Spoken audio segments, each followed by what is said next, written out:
al canal cultural Tepantlato, al programa de Entre Argumentos, una producción de la revista Tepantlato y la Universidad Tepantlato. Gracias por acompañarnos. Mi nombre es Rodolfo Iberri, soy consultor en el área de recursos humanos y hoy tenemos como invitado al licenciado Fernando Tello Mier, ex vicepresidente y socio de Korn Ferry International, consultor actualmente en capital humano. El tema que trataremos el día de hoy es la evolución del concepto de recursos humanos. Nuestro correo tepantlatoenvivo@hotmail.com, canal cultural @tepantlato.com.mx y nuestro sitio www.tepantlato.com.mx. Nuestro teléfono en el estudio es 55 64 83 73 y nos pueden seguir también por Facebook, Blogger, Twitter y YouTube. Fernando, muchas gracias por estar con nosotros. Gracias. Nuevamente, siempre es un placer platicar contigo. El placer es para mí. El concepto que tenemos hoy es sobre la evolución de recursos humanos, especialmente en las empresas públicas o privadas, y que ha evolucionado de una manera muy significativa en la segunda mitad del siglo XX y en la primera década del siglo XXI. Pero esto viene desde la industrialización, el periodo hasta la preguerra, o sea, la Segunda Guerra Mundial. ¿Cómo es la evolución? ¿Cómo surge el concepto de recursos humanos? Sí, gracias por la invitación. Buenas noches. Sí, esto es muy interesante. Justamente en la industrialización, y hablo a nivel global, a nivel mundial, desde la industrialización hasta la etapa de preguerra de la Segunda Guerra Mundial, es cuando surge el concepto de recursos humanos. Esto se inicia con la industrialización en sí misma, cuando empieza la necesidad de hacer grandes fábricas cada vez mayores de todo tipo, no solamente manufactureras, sino textileras y de vidrio y de todo, precisamente por la industrialización, la demanda de una serie de productos en donde se contrataba mucha gente, muchísima gente, para que trataran de hacer lo mejor que podían las cosas. Es ahí donde surge el concepto de alguien que pusiera cierto orden. ¿Orden en qué? Orden en las normas de trabajo, orden en las disciplinas, orden desde el captar gente, orden en todo sentido. Había capataces, claro que los había, eran los grandes capataces de las áreas de manufactura primordialmente, pero los había también los capataces en las áreas de oficina, y entonces surge la necesidad de un gran capataz que no estuviera involucrado directamente en la manufactura o con las labores de oficina, sino que pusiera la normatividad que requerían las empresas públicas o privadas. Mayormente aquí estamos hablando de las empresas privadas, que son las que inyectan la industrialización en todo el mundo, ¿verdad? Entonces son estos capataces los que empiezan a dictar la serie de normas en todo sentido. Se va a trabajar con estos horarios, tienen que llegar así, tienen que vestir asado, tienen que estar con estos uniformes, estos son sus puestos de trabajo, no pueden hacer esto, no pueden hacer otro. Casi siempre eran más los nos que los que sí, ¿verdad? Era una serie de prohibiciones y restricciones para tener a la gente dentro de la norma, pero eran los grandes capataces. Y esto era tanto para posiciones sindicalizadas que se iniciaban, como para no sindicalizadas. Absolutamente. De hecho, los sindicatos empezaban como una respuesta justamente a estas condiciones de trabajo inhumanas, condiciones de jornadas excesivas de trabajo, escasas o nulas condiciones de higiene y seguridad industrial, no diferenciación para nada, ya no digamos de sexo, o sea, en cuanto a incluso a labores físicas de cargar entre hombres y mujeres, sino tampoco se diferenciaba en edades. Igual se contrataba por necesidad y acudía la gente a contratarse, ancianos o gente madura, gente discapacitada, gente mancos, cojos, porque era una realidad y decían, pues yo aunque esté manco puedo hacer esto y puedo hacer lo otro, o mujeres e inclusive niños, y esto lo sabemos y lo conocemos de sobra en la industrialización en Europa, la contratación masiva de niños en los países de la Gran Bretaña, especialmente en Inglaterra y en otras partes de Europa, exactamente, en las minas de carbón y unas condiciones infrahumanas, entonces no se respetaba nada, ¿no? Claro. Viene entonces ya el periodo de guerra, que después que se inicia en Europa y posteriormente pasa a Estados Unidos. Correcto. ¿Cómo se desarrolla ahí? Es interesante esto. Se van dando los años de la industrialización, todo el final del siglo XIX, el principio del siglo XX, estalla la Primera Guerra Mundial, todos sabemos, el gran caos que era la Gran Guerra, se decía que era la guerra que iba a acabar con todas las guerras, eso era lo que se decía. Bueno, tristemente sabemos que no acabó, al contrario, ¿verdad? Sembró muchísimo más problemas que dieron origen a la Segunda Guerra Mundial. Pero digamos que terminando la Primera Guerra Mundial en el 18, y de ahí en adelante hasta el 39, en que estalla la Segunda Guerra Mundial, vienen problemas muy serios como la Gran Depresión, que pega en toda Europa, después en Estados Unidos, y termina por repercutir en todo el mundo, problemas muy serios, en donde se pierden las fuentes de trabajo, se acaban prácticamente, empiezan a surgir otras ideas, en fin, todo esto, y vemos cómo va evolucionando, cómo el mundo se va armando nuevamente para tomar sus posiciones y reconquistar no solamente territorios, sino valores, una serie de cuestiones con el estallido de la Segunda Guerra Mundial. Aquí, en la Segunda Guerra Mundial, cambian drásticamente las situaciones de trabajo. ¿A qué se da énfasis en ese periodo? El énfasis fundamental se debe a la supervivencia. O sea, los países tenían que triunfar o ser derrotados, los de un bando y los del otro. Entonces todo el mundo se esforzaba para triunfar, y en esto se da énfasis a la productividad de las personas, a la calidad de trabajo, a la entrega inmediata de los productos, cualesquiera que fueran ellos, que eran desde el armamento bélico hasta los uniformes, las botas, y armamento, estamos hablando no solamente de fusiles, de balas, de ametralladoras, sino armamento pesado, vehículos, tanques blindados, ferrocarriles, aviones, buques, submarinos, en fin, una cuestión en donde era vital tener los mejores productos con la mayor calidad, la mayor rapidez, en el menor tiempo y con las óptimas condiciones. Claro. Entonces se enfatizan estos conceptos: productividad, calidad y entrega inmediata. Viene entonces ya el fin de la Segunda Guerra Mundial, nacen lo que serían los baby boomers, que somos muchos de los que estamos ahora en esta etapa, y viene la posguerra, la década de los 50. Correcto. Surge ahí el jefe de personal. ¿Cómo surge?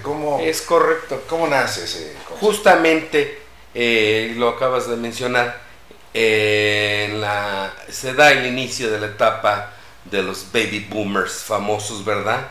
Y entran todos los conceptos de trabajo en las industrias y en las oficinas, ya con una gran experiencia y con una gran presión de trabajar en horas fuertes y jornadas excesivas por necesidad, en donde los sindicatos habían quedado minimizados por necesidad. Digo, pues que estamos en guerra, ¿cuál sindicato y cuál huelga y cuál? O sea, señores, por favor, ¿no? Aquí hay que subsistir.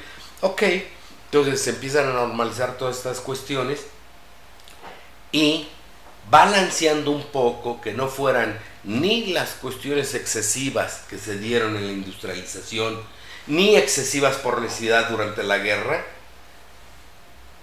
pero sí con la necesidad de empezar a reglamentar eso. Resurgen fuertemente los sindicatos, se empiezan a normar una serie de cuestiones, de leyes laborales en todo el mundo, unos países más avanzados que otros. Dicho sea de paso, se debe de reconocer que México fue pionero mundial en las leyes laborales, de las más avanzadas, de las más avanzadas con conceptos muy revolucionarios en ese entonces, de seguridad social y de jornadas y demás. Entonces, ¿qué falta? Hay una pieza que falta y se empieza a ver la necesidad de contar no con el gran capataz o el capataz de las normas, todo, sino ya un poco más evolucionado. Esto es el jefe de personal, que dice, necesitamos un jefe de personal, un jefe que se haga cargo de la gente, que las áreas funcionales de cada empresa se dediquen a lo suyo, que las áreas fabriles hagan lo suyo, los sindicatos van siempre a querer, a demandarnos, nosotros en las direcciones vamos a buscar siempre productividad, conseguir éxito, generar ganancias, buscar un utilidad, alguien que sea un árbitro y que esté balanceando. Ese es el jefe de personal que surge en la década de los 50. Con una función muy importante, ¿sí?, que es cubrir los puestos más significativos, lo que sería contratación de personas. Es correcto. Empieza por normar las cuestiones de reclutamiento y selección. Es cuando le empiezan a demandar. Necesitamos contratar 200 obreros nuevos para esta línea de producción que va a consistir en esto, en esto y esto. Con estas más o menos características, y necesitamos esa gente. O igual, necesitamos nuevas secretarias que dominen esto, la mecanografía, la taquigrafía, etc. Necesitamos secretarias con manejo de inglés, con un muy buen inglés, porque ya somos una empresa que estamos operando más allá de nuestras fronteras. En fin, se empiezan a definir funciones específicas, entonces se hace necesario el jefe de personal para el reclutamiento, la selección, inclusive para la contratación. En alguien que dice, bueno, mire, usted es el escogido, estas van a ser las normas, a esto se tiene usted que atener, esto debe de respetar y debe de cumplir con esto. Ahorita regresamos, continuamos con esto.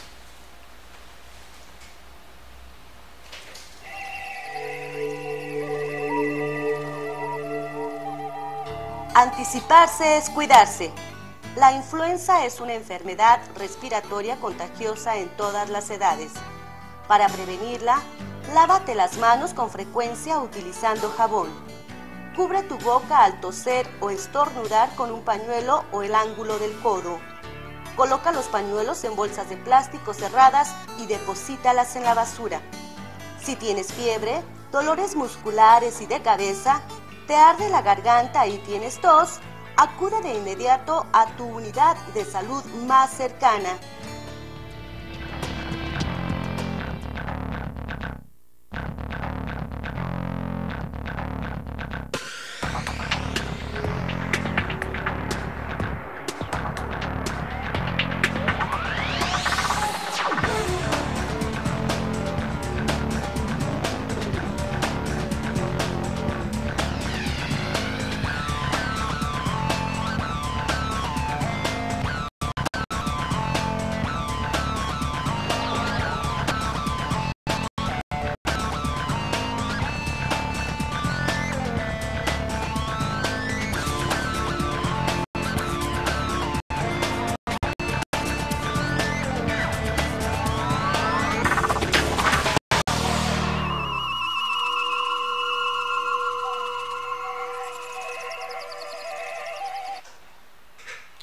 Bienvenido nuevamente, soy Rodolfo Iberri, el licenciado Fernando Tello. Fernando, estábamos platicando de la figura del jefe de personal. ¿Cómo entonces se desarrolla la figura, la función del jefe de personal? Sí, se desarrolla por una necesidad de tener un árbitro, alguien que pueda regular, que la gente de las áreas funcionales, ya sea de industrias, de fábricas o de oficinas, se dedique a lo suyo, ¿verdad? La alta gerencia se dedica a lo suyo, los sindicatos a lo suyo, y nadie se quiere distraer con el concepto de manejar el recurso humano. Entonces se necesita alguien que lo maneje y que sea el árbitro y que ponga en orden las cosas y sea el conciliador, la mayor de las veces el conciliador entre la gente funcional, le hace manufactura, áreas de finanzas, contabilidad, áreas de ventas y el empleado, alguien que sea el árbitro, que fija normas de un lado, fija del otro, está conciliando, está viendo que se cumplan esto.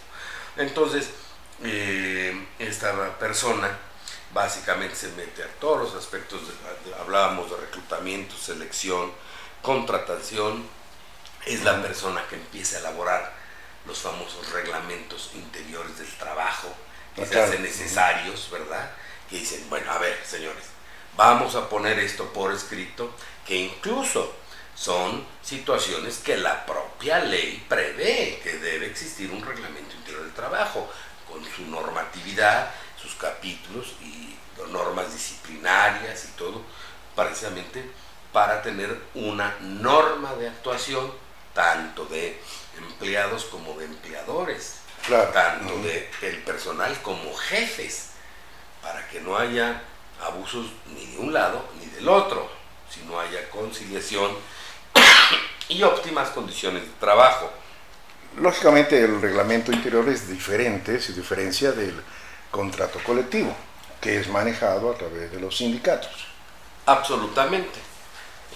Son dos figuras jurídicas diferentes y de hecho el reglamento interior de trabajo existe independientemente de que haya o no haya sindicato. Claro. Existe un reglamento interior de trabajo aún en áreas en donde no hay posiciones sindicalizables. Es bueno y es conveniente y es recomendable, y la ley así lo preveía desde entonces, que existiera un reglamento interior de trabajo. Inclusive en contrataciones colectivas, con contrato colectivo de trabajo, también existe el reglamento interior de trabajo. Es nada más una norma específica para ese centro de trabajo. ¿Y cómo se implementa el reglamento interior de trabajo? Sí. ¿Cómo lo hacen ahí? Y bien, entonces surge el concepto de entrenamiento. Ahí viene el concepto de entrenamiento. ¿Cómo se empieza a desarrollar ese? Precisamente como otra necesidad que se tiene que desarrollar, así como le encomiendan o le encargan al jefe de personal, contrátame 200 obreros o contrátame 20 nuevas secretarias para esta toda oficina o tantos contables, se empiezan a ver que existen necesidades, la detección de necesidades. No todo mundo viene entrenado en óptimas condiciones, por lo menos para la fábrica, la industria o la oficina que se requiere. Entonces dice, bueno, tenemos estos elementos, hay que contratarlos, pero hay que darles una entrenada en esto y en esto y en esto, para que estén en estas óptimas condiciones. Los trabajadores que están en las líneas de producción, que sean entrenados por gente que ya tiene el expertise, esa experiencia de muchos años en las líneas de producción. Entonces se da el entrenamiento a alguien que lo coordine, es el jefe personal el que empieza a intervenir en las necesidades de entrenamiento, en la detección de qué habilidades y de escoger quiénes van a ser los entrenadores de aquellos que van a ser entrenados. Y este nivel de entrenamiento va acorde con el sistema educativo, con el nivel educativo que trae la persona, o es adicional a? La mayor de las veces es adicional a, porque todavía estamos hablando en épocas en que se contrataba gente con mínimos necesarios y con ciertas habilidades que se había que desarrollar, Claro. pero que mayormente el entrenamiento fuerte y educacional en todo sentido lo recibían en sus centros de trabajo. Sobre la marcha. Sobre la marcha. El famoso concepto en Estados Unidos que se llamaba on the job training, ¿verdad? Irse entrenando en el trabajo, a hacerse el trabajo y ir recibiendo el entrenamiento ahí mismo. Que no existían todavía las escuelas técnicas. No existían todavía. Por lo cual la empresa tenía que suplir esa necesidad y fungir ya como un centro técnico de capacitación técnica. Es correcto, es correcto. Ahora también, algo importante a todas estas cuestiones, el manejo de la nómina. Resulta que esto, pues sí, era un problema, ¿verdad? Entonces, pues qué mejor que el árbitro decir, no, que el jefe personal sea el responsable de la nómina. Él debe llevar un control estricto de quién trabaja, quién vino, quién no vino, quién llegó tarde, quién no llegó tarde, medidas disciplinarias, cuánto se le debe de pagar, si trabajó tiempo extra, si no trabajó, cuánto hay que descontarle, si tuvo préstamos, anticipos, lo que... Esa es la parte más laboriosa, ¿no? Siempre pienso que tal vez en el área de finanzas lo podemos comparar con el área de finanzas, dentro del área de finanzas, con costos, que es una labor muy ardua, muy laboriosa, titánica, y en este caso podríamos equiparar lo mismo de nóminas. Sí, de hecho, yo me atrevería a decir, y siempre lo he mencionado desde hace más de 40 años, esta es una función propia del área de finanzas, no del área de recursos humanos. Sí. Los expertos en finanzas son los que, o sea, el contable, que debe de conocer perfectamente las normas de contabilidad, así como los impuestos en todos sentidos, el impuesto sobre productos de trabajo, las cuotas de seguro social y todos los demás impuestos que se han venido derivando o creando y descuentos, que Infonavit, que Fonacot, que esto, que el otro, que cuota sindical, ¿verdad? Son manejos contables y se deben de llevar allá. Pero lo cómodo era que el jefe personal, que es el árbitro, no, el que lo maneje. ¿Por qué? Porque era lo cómodo. Porque siempre había diferencias en todas partes. Oigan, yo cobré pero me dieron incompleto porque yo trabajé 10 horas extras y no me las están reconociendo. A ver, pues vaya con el jefe personal. No, sí trabajó 10 horas extras. ¿Y por qué no lo reportaron? Hasta que se llegó el momento que dijo, no, que sea el jefe personal. Él controla las horas extras, el que les pague. Por lo tanto, el que haga la nómina. Entonces era bueno hasta para el área contable, ¿no? Sí. Yo me deshago de esa cuestión.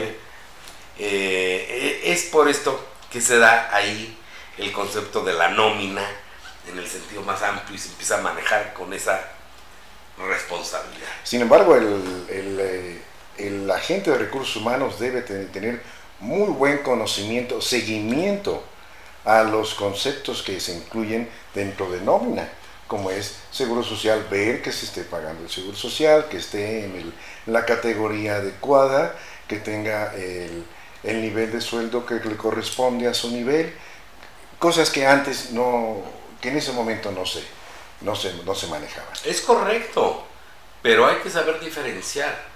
Una cosa es que el jefe de personal, desde ese entonces o a la fecha, como ha evolucionado el concepto, el elemento de recursos humanos, conozca a profundidad el manejo de estos conceptos, pero otra cosa muy diferente es quién lo va a hacer. ¿Quién lo va a elaborar? Sí. ¿Verdad? Lo debe de hacer el que está manejando la parte contable en la empresa, porque esto es una función contable, de registros, de que tienen que cuadrar y lo debe de llevar la parte. En cambio, el jefe personal funge desde afuera y es el que incluso va a estar vigilando que se observen bien. Claro. Bien, mencionaste las contrataciones colectivas. Así es. Ya ¿por qué llegan a ser importantes? ¿Qué importancia adquieren en este? Muchísima, porque ya en esta época de estabilidad de los baby boomers, inicio de los 50, se empiezan a fortalecer los sindicatos en todo el mundo, las grandes uniones en los Estados Unidos y en Europa, y esto repercute también en México. Se fundan las grandes centrales obreras, ¿verdad? Desde las décadas de los 30 y 40 y en los 50 están consolidadas las CTM y todas estas cuestiones de grandes centrales obreras. Entonces se necesitan ya contrataciones colectivas de alto nivel, seriedad. Los sindicatos correctamente dicen, nosotros somos los dueños de estas plazas, estamos agremiados, estamos autorizados y ya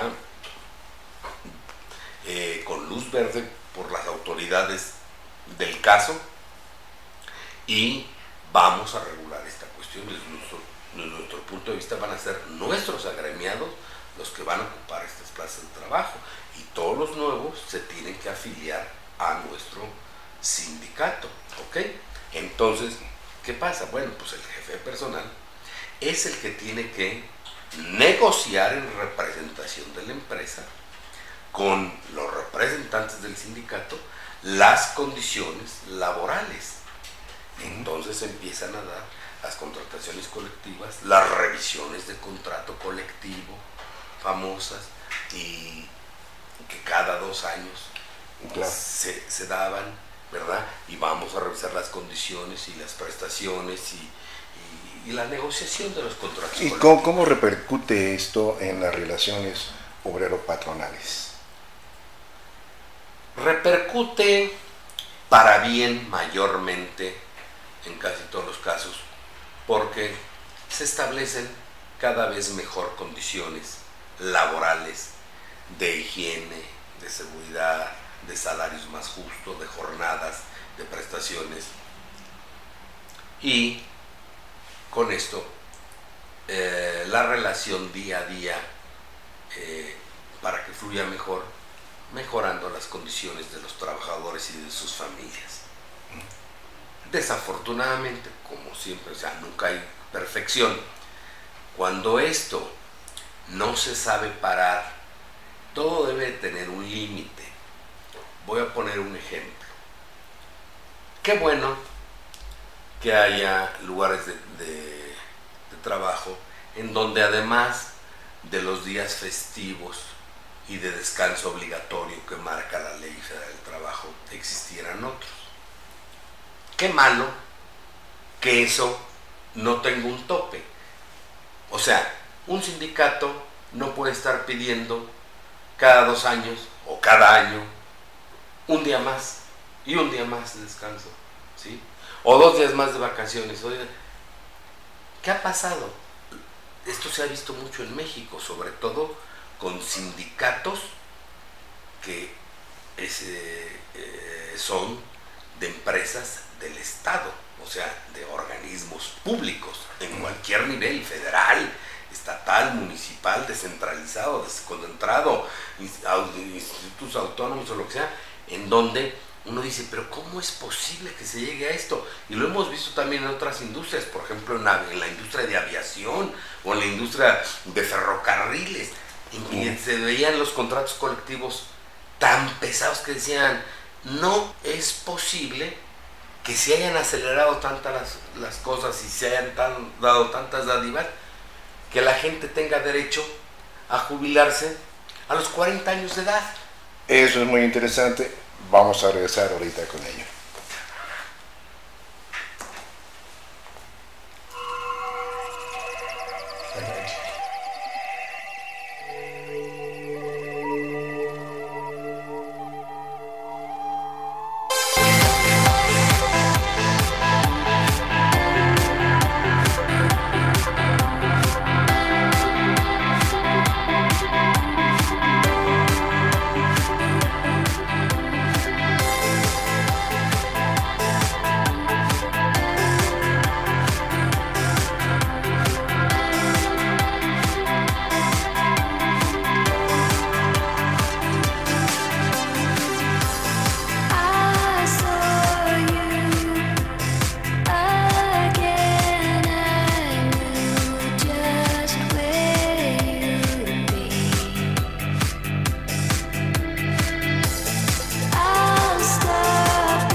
Estamos de regreso, Rodolfo Iberri, el licenciado Fernando Tello. Fernando, nos quedamos en el abuso de los sindicatos, correcto, de las condiciones de los sindicatos. O sea, cuando no hay una medida, y esto pasa en la vida, le pasa a todo mundo, nos pasa a todo mundo, personas, países, continentes, regiones, hay que saber tener medida. Y hablaba yo, lo hemos visto hasta, lo seguimos viendo prácticamente a diario, qué ha pasado cuando se ha abusado de las prestaciones que hacen tan pesados los contratos colectivos de trabajo, léase en las compañías de transporte aéreo. O sea, no puede ser, sencillamente no puede ser que tengan tantísimas prestaciones en que el concepto de jubilación, que simplemente por sentido común y por lógica debe ir acorde con una edad, se desvirtúe por conquistas sindicales, que la jubilación sea un poco menos de la edad requerida, y un poco menos, y un poco menos. Y si juntamos muchos poquitos menos, hacemos un mucho, muy grande menos. Gente que en vez de jubilarse a los 65, que se jubila a los 40 años o 45 años de edad, dices, no es posible. Esa gente debería seguir produciendo y aportando a la nación, no nomás a sus familias, y no vivir ya de aoquis mediante una jubilación jugosa. Esto mayormente se da en empresas públicas o en grandes corporaciones, en grandes empresas en donde los sindicatos abusaron, no se les supo poner un freno y terminaron por hundir a la empresa. Es correcto. En llevarla a la quiebra, como está pasando con... ¿Qué pasó con Ferrocarriles Nacionales? Hasta que se acabó, resurgió cuando entraron las empresas extranjeras nuevamente y borrón y cuenta nueva. Y se perdieron décadas de progreso en el país de sistemas ferroviarios. Claro, exacto. Bien. Viene ya la década de los 60. Correcto. De los 60. Aquí viene entonces la figura del jefe o gerente, ya es gerente de personal. Es correcto, sí. Ya el jefe de personal que hemos hablado se consolida muy bien. Se crean los departamentos de personal con todas sus funciones y áreas, desde reclutamiento, selección y contratación, la parte de entrenamiento y capacitación, la parte de manejo de nómina, surge el área de sueldos y salarios, se consolida el área de administración de personal y se consolida muy fuertemente el área de relaciones laborales, llamadas todavía en ese entonces relaciones sindicales. Entonces ya surge un jefe de personal en forma, con una autoridad a un mismo nivel que otros jefes de otros departamentos, igual que el de finanzas, que el de manufactura, que el de ventas, en fin. Y va evolucionando esto a convertirse en un gerente de personal, cuando ya las empresas normalmente tienen esquemas muy probados, sistemas de organización, organigramas muy definidos, en que existe un gerente general, un gerente de producción, un gerente de ventas, un gerente de control de calidad, un gerente de finanzas, un gerente de personal, etcétera, una serie de funciones. Y con un departamento muy consolidado, en donde incluso empieza a tener y a requerir especialistas en el área de personal. El gerente de personal ya tiene a sus propios 4 o 5 jefes de departamento especializados, uno en reclutamiento y selección, otro en administración de personal, otro en manejo de sueldos y salarios, beneficios, prestaciones, otro en manejo de relaciones laborales, en fin. se empiezan a dar en forma las funciones. Y se empieza a dar ya un enfoque, por supuesto, a la parte administrativa, a la parte organizacional, pero sobre todo hacia el personal, hacia la persona. Es correcto. Ya se enfoca más hacia el empleado. Totalmente de acuerdo. Incluso el empleado empieza a ver con muy buenos ojos la función. Ya no lo veían antes con los ojos de antes, de que cuidado, ¿no?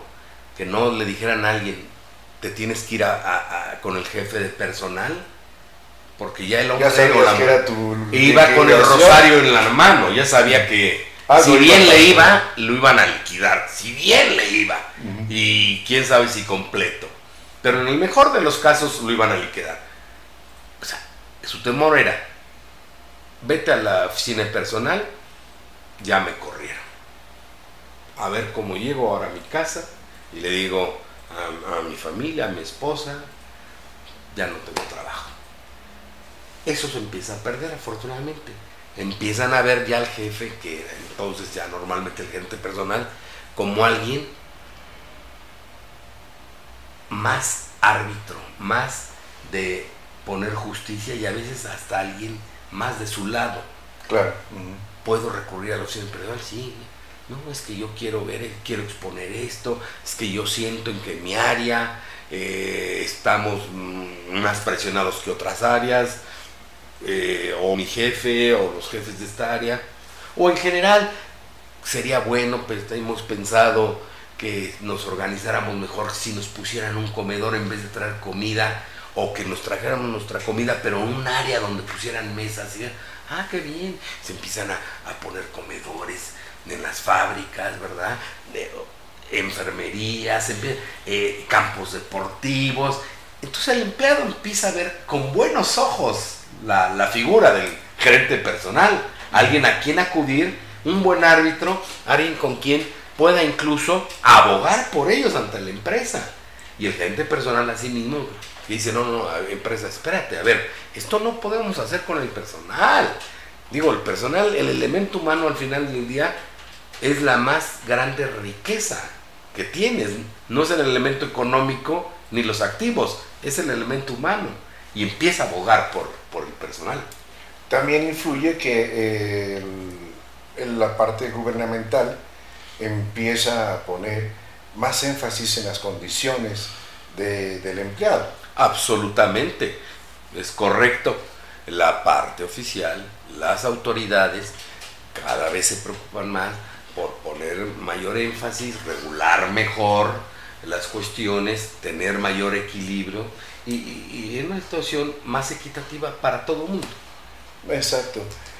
Viene entonces ya los 70s. Correcto. Los 70s. Y aquí aparece la figura del gerente de relaciones industriales.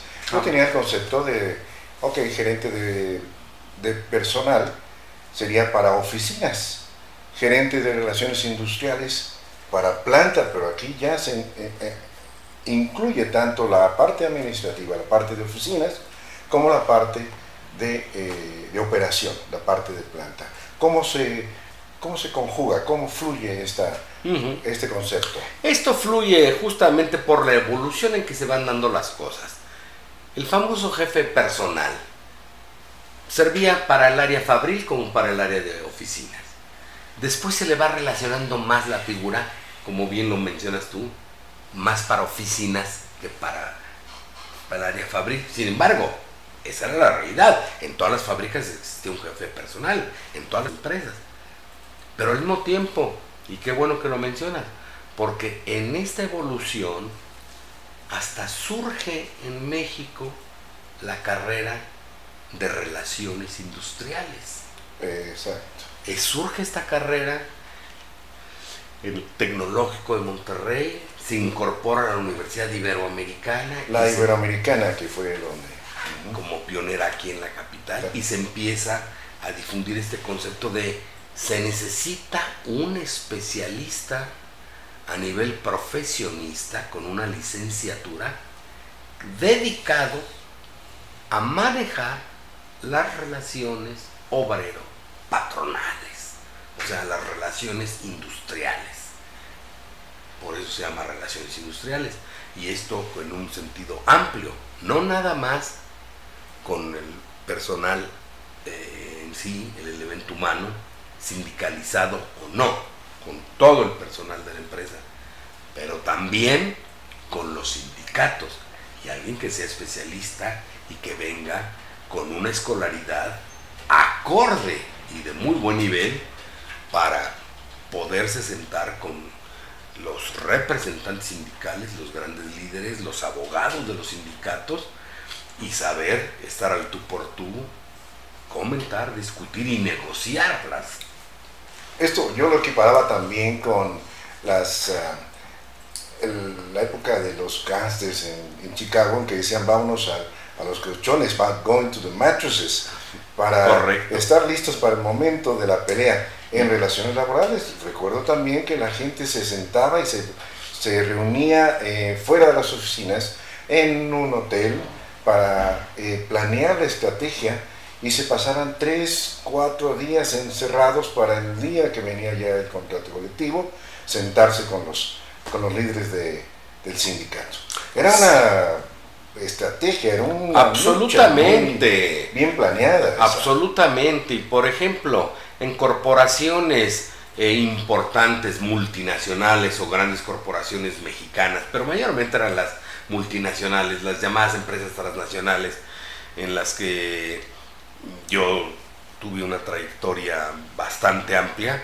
Simplemente la labor de evaluación de un pliego petitorio se llevaba días. Vamos a evaluar el pliego petitorio. ¿Qué nos están pidiendo? Cada cláusula, ¿qué nos piden? ¿Qué impacto económico representa? Vamos a evaluarla en la justa dimensión. Justa dimensión. Cláusula por cláusula. Y esto se podía llevar varios días para llegar a una evaluación justa y decirle a la gerencia, este contrato, este pliego petitorio para revisión de contrato colectivo, a la empresa le va a costar tanto, representa tanto por ciento más del pago de nómina actualmente. ¿Cómo? Bueno, eso es lo que están pidiendo. No, es que eso no lo podemos dar. Bueno, ahí venía. Y después venía ya la estrategia de negociación. ¿Qué vamos a dar? ¿En qué podemos dar? ¿En qué podemos ceder? ¿Qué nos conviene como empresa? ¿En qué vamos a negociar? ¿Hasta dónde? Y luego toda la planeación para la diálogo y negociación del contrato colectivo. Y como tú mencionas, la palabra era justo, tanto para la empresa como para el sindicato y finalmente para el empleado. Así es. Ahorita regresamos.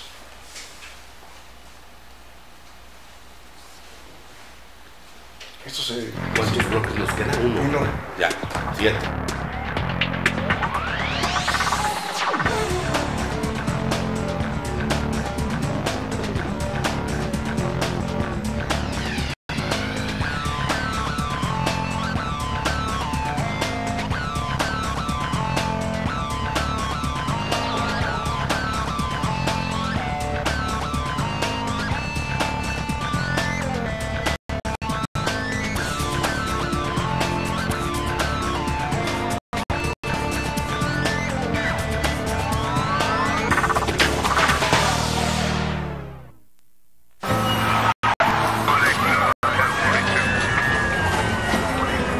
Si comes en exceso, no haces ejercicio y no tomas agua, te puede dar un infarto.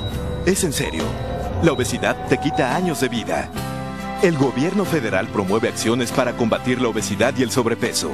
Acuda a Prevenims por lo menos una vez al año. Ahí te orientaremos sobre la dieta y el ejercicio que debes hacer. Más vale Prevenims. Vivir mejor. Gobierno federal.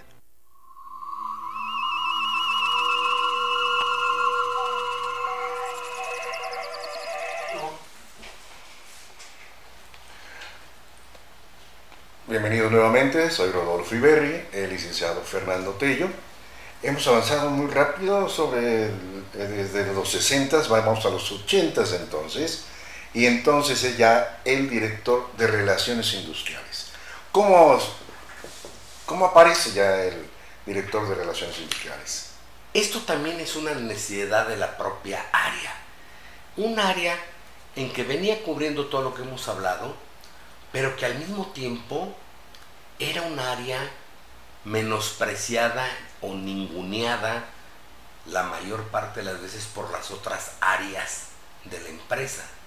La veían como un mal necesario. Qué bueno que hay un jefe personal, qué bueno que hay un gerente personal, qué bueno que ya es un gerente de recursos humanos, pero como alguien que tenía que estar y que no aportaba tanto, ¿no? O sea, esto es ya una reivindicación, así como ya había direcciones de manufactura, direcciones de calidad, direcciones comerciales, direcciones de ventas o direcciones de marketing, etcétera, etcétera. Viene una reivindicación que dice, bueno, esto también es una dirección, con un nivel de dirección, una dirección de recursos humanos, ¿verdad? Evoluciona de una dirección de relaciones industriales que está mucho tiempo y a evolucionar a una dirección de recursos humanos. ¿Sí? Que involucra también el área de relaciones industriales, el área de administración, que otras áreas absolutamente. Todas las áreas que hemos mencionado se van sofisticando desde reclutamiento, selección, contratación, entrenamiento, capacitación, desarrollo, administración de recursos humanos, sueldos, salarios, compensaciones, relaciones laborales. Lo de la nómina ya casi no se ve, es educacional. Ya en los 80 todo esto está muy sofisticado con grandes especialistas e incluso empiezan a surgir cuestiones nuevas, como por ejemplo el área de desarrollo organizacional, algo nunca visto antes. Se tiene que hacer un desarrollo organizacional, o sea, ya pensando en las personas, en lo que van a aportar y lo que está demandando la organización. En forma individual, es como hacerles un traje a la medida. Correcto. ¿Cuáles son tus habilidades? ¿Cuáles son tus capacidades? Tus destrezas, en qué vas a aportar más. A eso te vamos a orientar y ahí te vamos a desarrollar. Exacto. Vas a llegar muy lejos.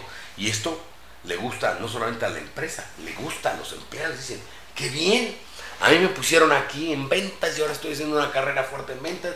Yo estoy haciendo una carrera muy clara en producción, yo en el área de finanzas, yo en el área de calidad, yo en recursos humanos. E incluso hay gente que empieza a moverse. Este especialista de esta área tiene habilidades para ventas, se le turna ventas y resulta una actuación positivísima en un win-win situation, bueno para el empleado y bueno para la empresa, algo que desconocían ambos. Este desarrollo se da en forma muy importante y además empieza algo muy interesante. Ya la utilización masiva del concepto de headhunter. Aquel headhunter que empezó básicamente con los baby boomers de los 50s, que eran los muy expertos en la industria y hacían el headhunting para los puestos más altos de gerente general de una compañía o gerente de una fábrica, directores divisionales. Se van especializando, después empiezan a coaligarse los headhunters en firmas, que es cuando se consolida esta función con grandes firmas internacionales de búsqueda de ejecutivos de alto nivel.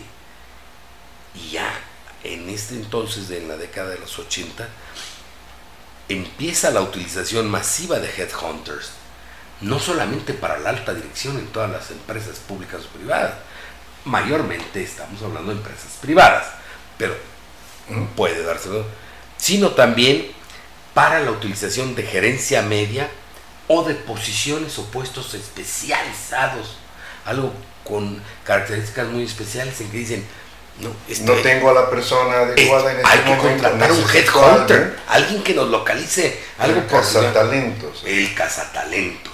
Ni yo tengo esta persona adecuada y muchas veces ni sé dónde encontrarlo. Mejor que lo busque y que lo encuentre un cazatalentos especializado. Y ahí es donde aparece, se desarrolla más la figura del headhunter, recuerdo. Sí, se especializa. Esos tiempos. Y también viene la participación de otras áreas ya en recursos humanos. Yo nada más, no es nada más el área de recursos humanos, sino otros departamentos, otras áreas que vienen a involucrarse. Es correcto, ya en ese momento empiezan a involucrarse más las áreas funcionales en el concepto de recursos humanos, empiezan a ser copartícipes en los procesos de todo tipo de reclutamiento, ya no nada más es a cargo del área de recursos humanos, sino se involucra también muy fuertemente al área que va a ser la responsable de tener a la persona. ¿Sabes qué? Vamos a hacer reclutamiento, pero lo vamos a ver nosotros y ustedes, y vamos a escoger entre los dos a los mejores. Tú ves estas partes que tú requieres de tus habilidades para tu función o tu área. Yo lo voy a ver como elemento para aportar dentro de la organización, y los vamos a juntar y vamos a escoger al mejor que resulte. También se de las áreas de entrenamiento, de las áreas de capacitación, en las áreas de desarrollo. O sea, se empiezan a involucrar mucho más las otras áreas en la función. Y esto se acentúa ya en la última década del siglo XX. Absolutamente cierto. Ya en esta década, en la última década del siglo XX, la sofisticación en el manejo de recursos humanos en todas sus áreas ya se da en la detección de habilidades, destrezas, capacidades del individuo. Se empieza a definir perfectamente una tendencia de hacia dónde debe llegar el individuo. Se empieza a definir muy bien y claramente cuáles son aquellas funciones de recursos humanos que se desarrollan en la empresa compartidamente entre recursos humanos y las áreas funcionales. Igualmente el headhunter externo se enfoca más a los procesos de seguimiento y en la evaluación y participación en el desarrollo de las personas. Empieza a ser cada vez más, aparte de headhunter, un coach tanto para la empresa como para los individuos. Yo voy a ser tu asesor, voy a ser un coach para ti.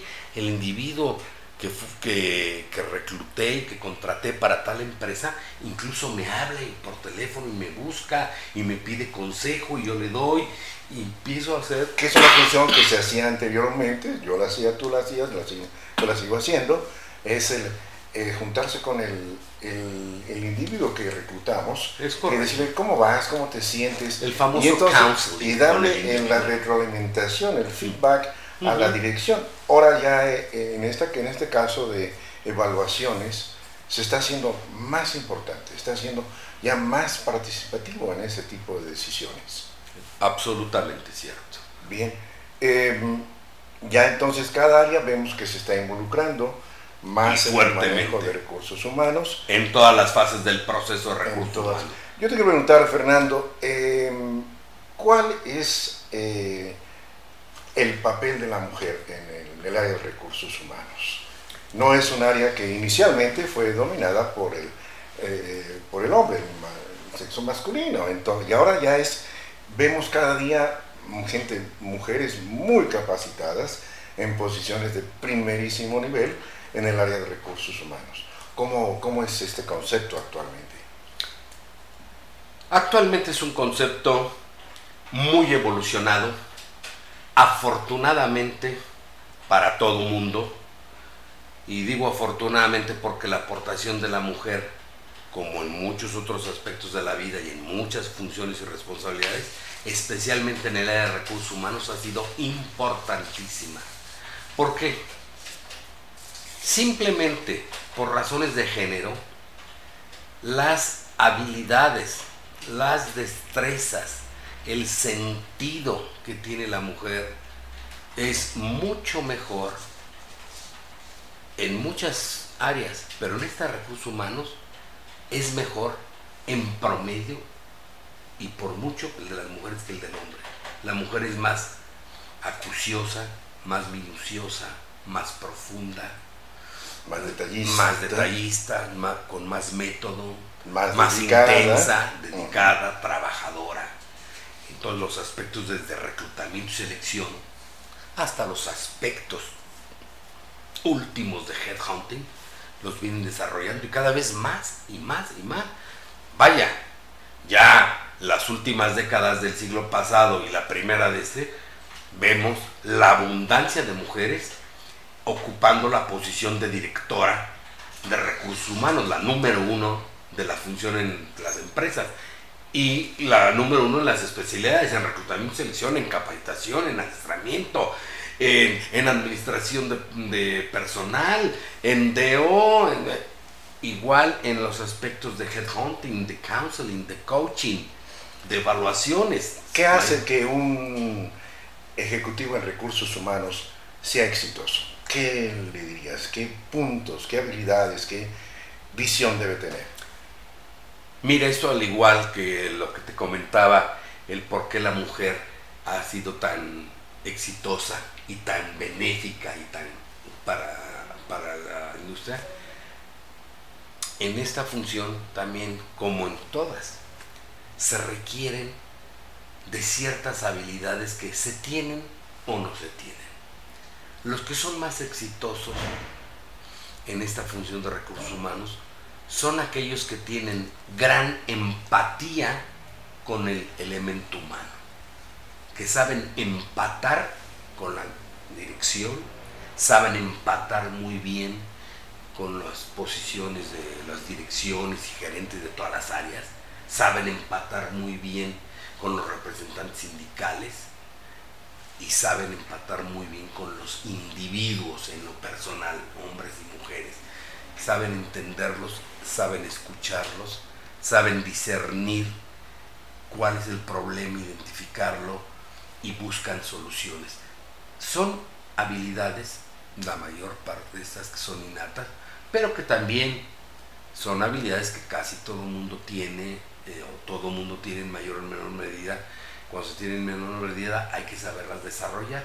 Pero yo diría en suma, quien tiene estas características, este gusto, este amor por la gente y por un sentido de equidad, de llegar a lo justo, no que no sea tanto para un lado ni tanto para el otro, sino un valor justo y que se le dé al elemento humano el valor adecuado para enriquecerlo y hacerlo crecer, es cuando se llega a la famosa win-win situation en las empresas.